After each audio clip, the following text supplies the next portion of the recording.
It's time. Time to make history. Chiefs Kingdom, it's time to three-peat. This is why the Chiefs will beat the Eagles and win Super Bowl 59. Let's break it down. Gronk, spike the like button. Or maybe Kelsey spike it.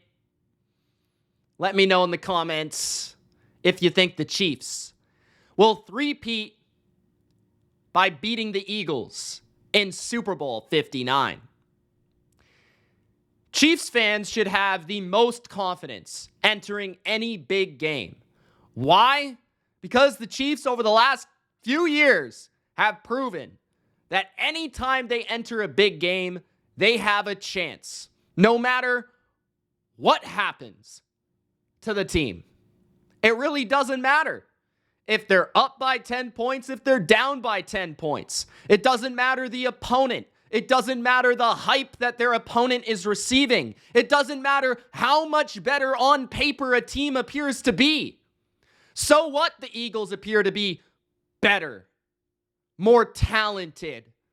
Maybe they have a better offensive line. Who cares? Maybe they have a better secondary. Maybe they have a better running back. Seen it all before. The Kansas City Chiefs, what they do is that they play in big games, and not only do they play, but they win big games. And when the game is close, they win. 17 straight close game victories. 17 one-score wins in a row. The Chiefs are the back-to-back champions. The Chiefs have beat them all. The Chiefs are the champs. And until they're knocked out, they should be the favorite. They should be the pick. They should be the team that everybody believes in. Because why wouldn't you? That's reason number one why the Kansas City Chiefs will win Super Bowl 59. Because there's no reason to believe they won't. They can get it done on offense, on defense, on special teams. Maybe at times a little bit of help from the referees. But regardless of how it happens, the Chiefs win. That's what they do. The championship pedigree is unlike any team. And the Eagles don't have the experience that the Kansas City Chiefs have. Patrick Mahomes leads the way in terms of the clutch gene. And his clutch gene is in the same conversation with Joe Montana. It's in the same conversation, maybe even with Tom Brady. It hurts me to say it as a Patriots fan, but it might just be true. The Chiefs are 6-1 this season when trailing in the fourth quarter. There has simply been no other quarterback that is being able to come back at the rate that Patrick Mahomes is able to. The game is never finished. The game is never over with number 15 under center. In 9 playoff games when the Chiefs are behind in the fourth quarter, Mahomes has won 6 of them and lost 2 others in overtime after tying the game. So essentially, they've only lost 1 game in regulation, I think it was to Tom Brady, after trailing in the fourth quarter. Mahomes is 3-0 in come-from-behind victories in the Super Bowl. The Eagles are going to have to blow the Chiefs out because history says that's the only way you don't lose to the Chiefs and Patrick Mahomes.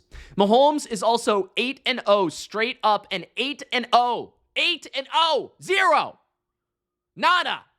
Against the spread in playoff games as an underdog or a favorite of under 3 points. He covers and he wins. And you know what they say? Good teams win, great teams cover. Now, when it comes to Super Bowl rematches, history is on the side of the Kansas City Chiefs, as it typically is. In Super Bowl rematches featuring the same quarterbacks, the records are all leaning in one direction. 2-0 for Terry Bradshaw over Roger Staubach. 2-0 for Troy Aikman over Jim Kelly. And even 2-0 for Eli Manning over Tom Brady. Every single time the same quarterbacks have faced off in the Super Bowl, the one that won the first game wins the second game.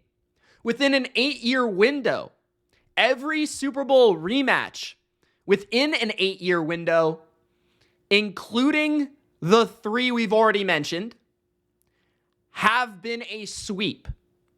That includes the 1981 and 88 49ers over the Bengals and the Kansas City Chiefs over the 49ers.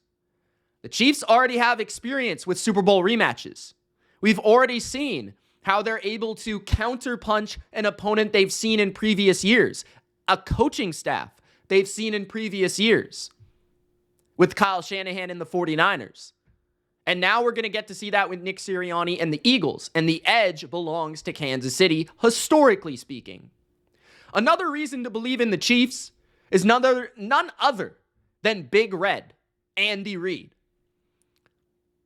He's going to be having a few burgers after this victory and the three-peat, I do believe, because Andy Reid is the best coach in football. There is no coach in the NFL that you would trust in this game with 2 weeks to prepare more than Andy Reid. No coach in the game right now. Bill Belichick's retired. Bill Belichick may have had the upper hand on Andy Reid at times, but nobody is his peer in the NFL right now. Certainly not the arrogant, knob, jabroni, Nick Sirianni. Certainly not on the same level. Andy Reid and Patrick Mahomes have faced Vic Fangio's defense 8 times. And yeah, Mahomes has struggled at times.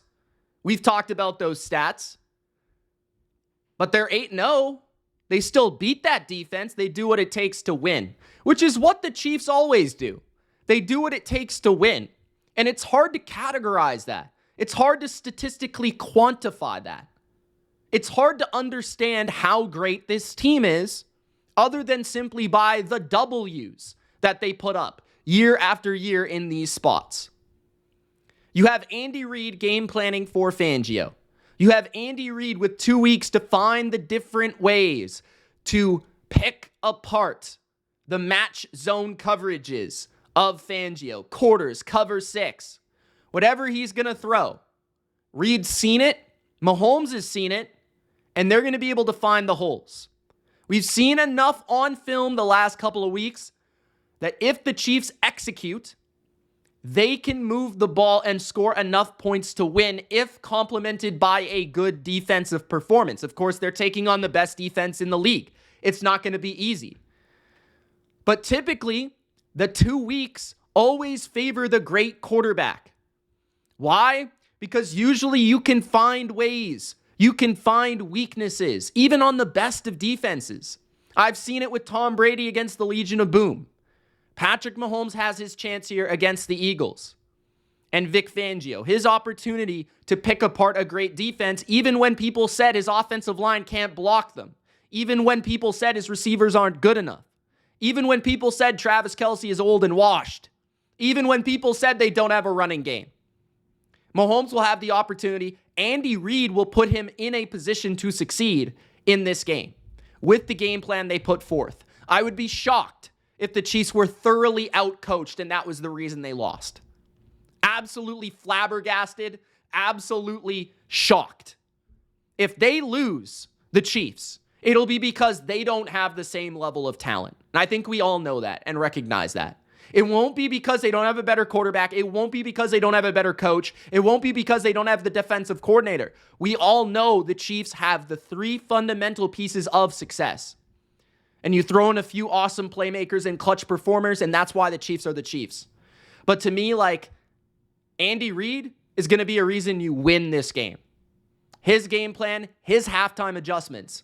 When Kendrick Lamar takes the stage and he rips Drake to shreds live on television for the world to see, Andy Reid will be making the adjustments from the first half. Why do you think the Chiefs constantly come back in Super Bowls? They have the extended halftime. They're able to put forth a little bit of a game plan at halftime, some adjustments that will take place in the third and fourth quarter. And that's what allows them to win these games.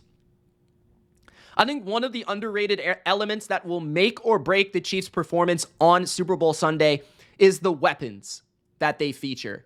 And I do believe that it's hard to really know how good these players are because a lot of them have not been in the lineup for a lot of the season. Juju, right? Hit and miss, like late training camp pickup, right?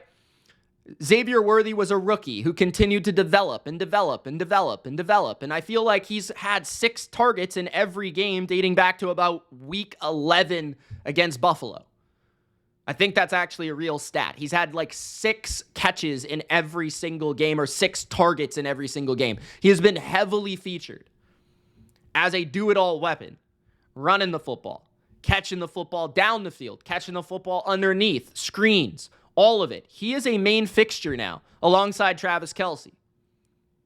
But the other guys are a little questionable, like Juju. Okay, really functional in the RPO game. Really good against zone. Really good rapport with Mahomes. Hollywood Brown showed some flashes over the last couple of games. Can he put it all together in the Super Bowl? It wouldn't shock me if one of these guys, not named Kelce, and really not named Worthy, like Juju, Gray, Marquise Brown, D-Hop, one of these guys, and D-Hop has not been seen much lately, but it wouldn't shock me against this caliber of defense if one of those guys did step up and one of those guys had 5 catches in this game. One of those guys had 6 catches in this game. It wouldn't shock me because Fangio's going to want to take away Kelce on certain downs. He's going to know Worthy's going to catch the screens, right? He's going to know that Kareem Hunt is going to be the ball carrier, right? Like all these things. Who's going to be that guy that steps up? Is it going to be Hollywood catching a 30-yard bomb down the right sideline? Is it going to be Juju on a few third downs or a couple first downs to start drives and get the RPO game going? Is it going to be DeAndre Hopkins in the red zone? Is it going to be Noah Gray over the middle? Who is going to step up? But almost guaranteed, somebody is going to have to step up. And if the Chiefs win, someone will step up. We just don't know who it is, which to a defense is also extremely challenging. Who will that guy be? Who will that individual be on Sunday? Right? So the underrated weapons. I mean, we saw last year, Mecole Hardman became a thing last year in that game. Right? Justin Watson, he might catch a 40-yard bomb. Who knows, right?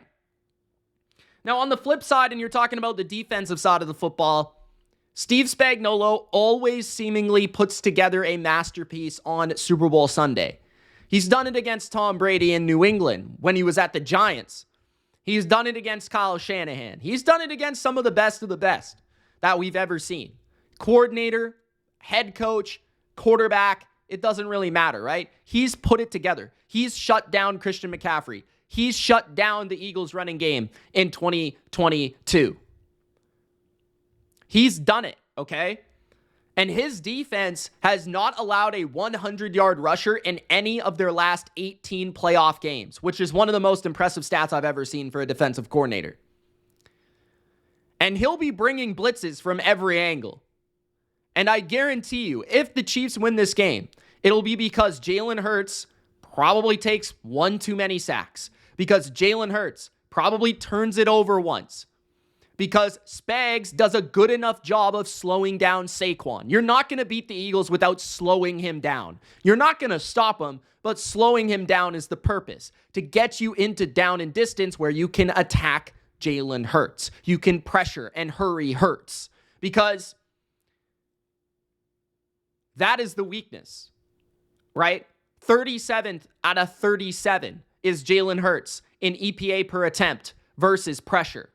But pressure probably won't come from the Chiefs in terms of a 4-man rush. It's probably going to have to be from blitzing. So will Spags find those answers and find the weaknesses in protection to get Hurts on the ground and to force mistakes for Jalen Hurts?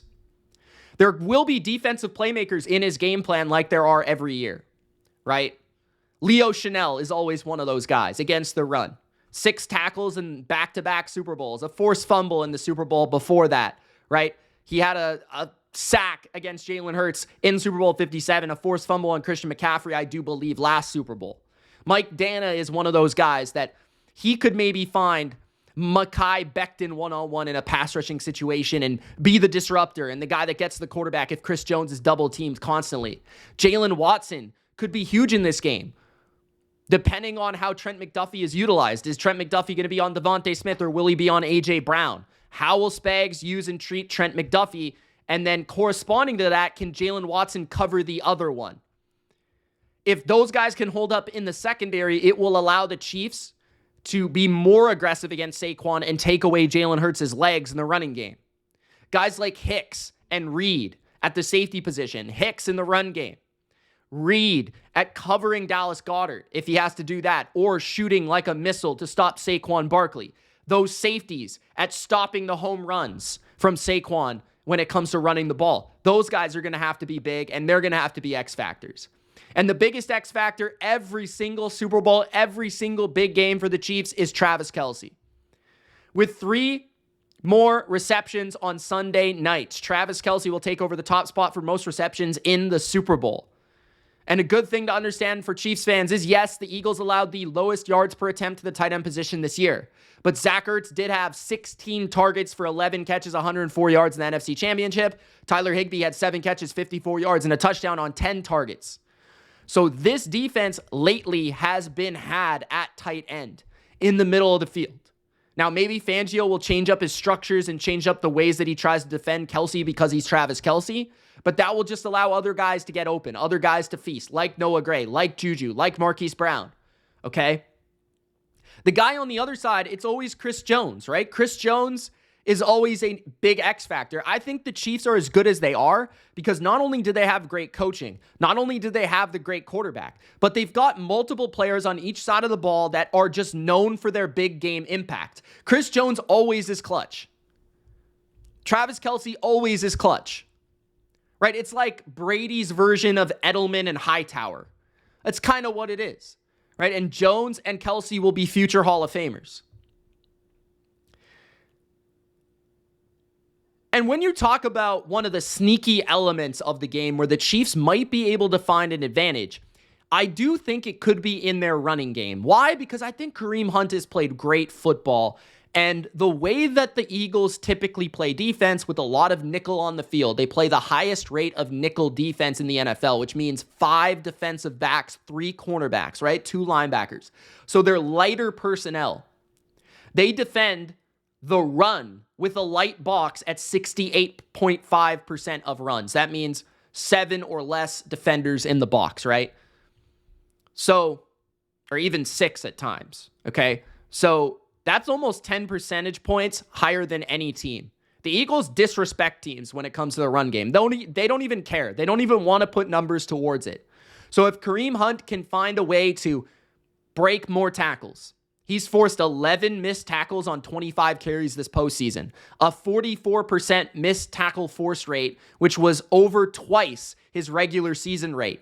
He's been clutch. He's been powerful. He's been tough to tackle in the playoffs. If he can continue that against the smaller bodies of the nickel, of the Eagles, that could be an interesting element. The Chiefs are also only stuffed on runs at 6.3%, which is second best in the NFL. So if they can find their way past that defensive line, they might be able to eat up some yards in Super Bowl 59 on the ground, because in Super Bowl 57, they did have 13 carries for 89 yards against light boxes, which was very efficient. Pacheco had 5.1 yards per carry, and McKinnon had 8.5 yards per carry, and Mahomes had 7.3. So I wouldn't be shocked if the Chiefs found more success than usual. Now, this Eagles run defense is much better than it was in 2022, but I still could see that very well happening in Super Bowl 59. And 2 of the final reasons I think the Chiefs can win the Super Bowl: situational football and the end of game situations. Like, we know what Mahomes can do in the 2-minute, but what is Hurts going to bring in that situation? When you're talking about the drop back passing game, and you're talking about there's 2 minutes left, Mahomes scores that touchdown. We feel very confident Mahomes can go down the field and score, get a field goal or a touchdown, whatever is needed at that moment. What about Jalen Hurts? Do we really think that he's going to make that happen against Spags when we know he's going to throw and he can't hand it to Saquon? That, I guess, that could be his legacy right there. If he makes it happen, it happens. But what's the likeliness that one does it compared to the other? Secondly, the Chiefs are one of the best third down teams in football. Second on offense, right? They can extend drives. They can keep possession. They had the longest time of possession per drive. They had the most plays ran per drive in the NFL this year. They can play keep away with the best of them against Saquon and Hurts, forcing a different game script for the Eagles. Red zone will be important. The Chiefs are good in the red zone defensively, 8th in the NFL. And kicker could be extremely important. Butker is a much better kicker, in my opinion, in this spot than Elliott. Elliott, 1 for 8 over 50 yards this season. Doesn't have the range, doesn't have the boot, doesn't have the leg that Butker does. So at the end of the day, the reason the Chiefs win the Super Bowl is because we know what we're going to get. We know what we're going to get on Sunday. We know what Mahomes can bring. We know what Kelsey and Jones will bring to the table. We know that the team will be prepared. We know Reed and Spags will coach their asses off. And we feel like in situational football and in close games, the Chiefs are impenetrable. They're unbeatable. So for as much talent as the Eagles have, the Chiefs just find it, and they get it every time. They find a way to make it happen. And they might, again, on Sunday, and make history. The Three-Peat. Kansas City. Will it happen? We'll find out. Gronk, spike the like button. Don't forget to subscribe. It's Mitch. Thank you so much for watching. Enjoy the Super Bowl. Let me know in the comments what you thought of this video. Peace.